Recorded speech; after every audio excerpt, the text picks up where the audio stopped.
That has been bothering me though. Like, we have some people in which, for example, they are like in a choir team, they are choristers, right? But when they take it, they don't take it seriously. They have the voice, they sing beautifully.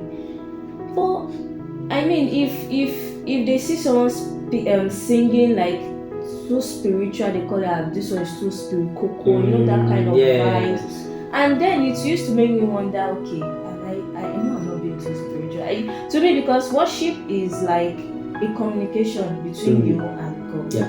There are a lot of things we worshippers do, like even to bring the audience together, for them to sing that song. To me, I don't just see something ordinary, but there are some people, they just want to go with the flow. They have the voice, they have the vibes, but deep down, I don't know if you understand what I'm saying. That's what you're trying to say. Like they don't see, like you are not supposed to take it that hard, that seriously. So what's your take on that? Now, this particular question will split us into, will bring out diverse questions. It's my Because it's complex. Now, the first question I want to ask is that, to our people, to me and you, what's your identity? That's the first question. Still takes us back to John chapter 4, verse 23 and 24. God is a what? A spirit. Genesis chapter 1, verse 26 says, and God said, let us create man in our own image, after our likeness. That's true. Identity first, before functionality. Exactly. Until you know who you are, there is nothing you do that will appreciate who you are or review who you are. Yes. They taught us something in our institution, Abraham Maslow hierarchy of need, revealing what actually the desires of man are.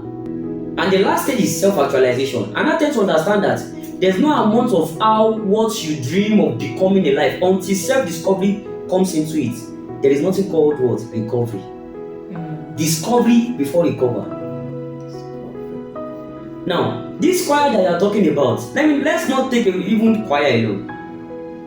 General. Even the audience will be like, yeah, it's something like, they already know that this one, that's the pattern she sings. This one, that's it. They already know that. So there are times whereby from their reaction, they don't even have to say it. That these people they are not there. And I'm like, how do I explain to these people that worship? I mean, I'm not like a worshipper. Like it's in depth to me. So when I'm not singing it and I'm seeing people's reaction that is not following the vibes, I'm like, what else do I need to do? Pray, keep praying, and it's a whole lot. Now, this is where we must be very, very careful. I said earlier that self-identity.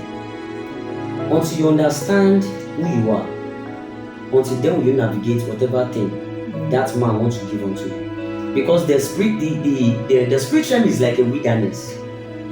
You need a guide. And what's that guide? The Holy Spirit.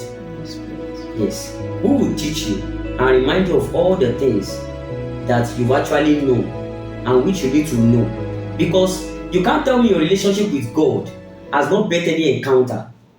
Because encounter is a destination where you got a revelation that can sustain the proof of God's atmosphere and God's presence you are carrying everywhere. You see, the facial expression of people should not limit you from worshiping God. You can call 3 worshippers now. One for the next 30 minutes will struggle to bring down God's presence. One 20 minutes, and one just 15 minutes, just appearing before the stage and just handling the mic. God comes, even without saying anything. Because why? The secret place, the altar is burning. There is a man there that has become a living sacrifice. The man understood self-identity. Now, so you see, that's why we must be very, very careful, and we must pray that God, please keep me safe under your wings. That's why salvation, sanctification, anything you do for God before the people, let it showcase salvation. Many people, we have them in the choir, in the usher, in the prayer warriors, every department in the church, even the members as ourselves, that are yet to be saved.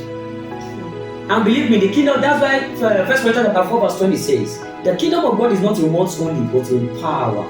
That's why as a worshiper, you are not just limited to carry riff and run. The spiritual journey is more than riff and run. So that you know riff and become a prey to the predator.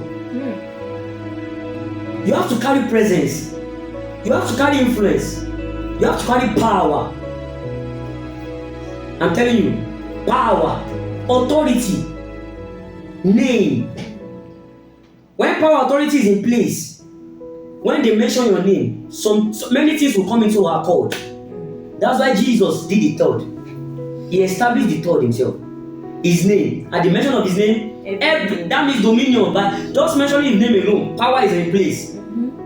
Power is ability to wanting to cause something to be. Authority is calling it to be. The name is mentioning it.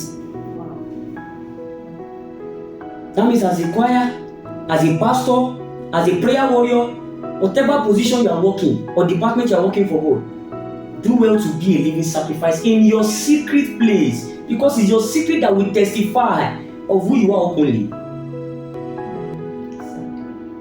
How do you feel when you wake up in the morning and you go to your phone, which is one of the errors that is happening in our generation? You woke up in the morning and the next thing you carry was your phone, that WhatsApp. I think the person that died yesterday, if I'm to check the person's message, maybe on their phone, it writes last seen when? Last seen yesterday, right? 2 days ago. Last seen what? 2 days ago. That's why many times, many people are dead already, but we don't know. That's why you have to be very, very careful. The same people you are running after you are dead, they won't remember you. They only owe you 1 day tears. Let your life be accountable before God.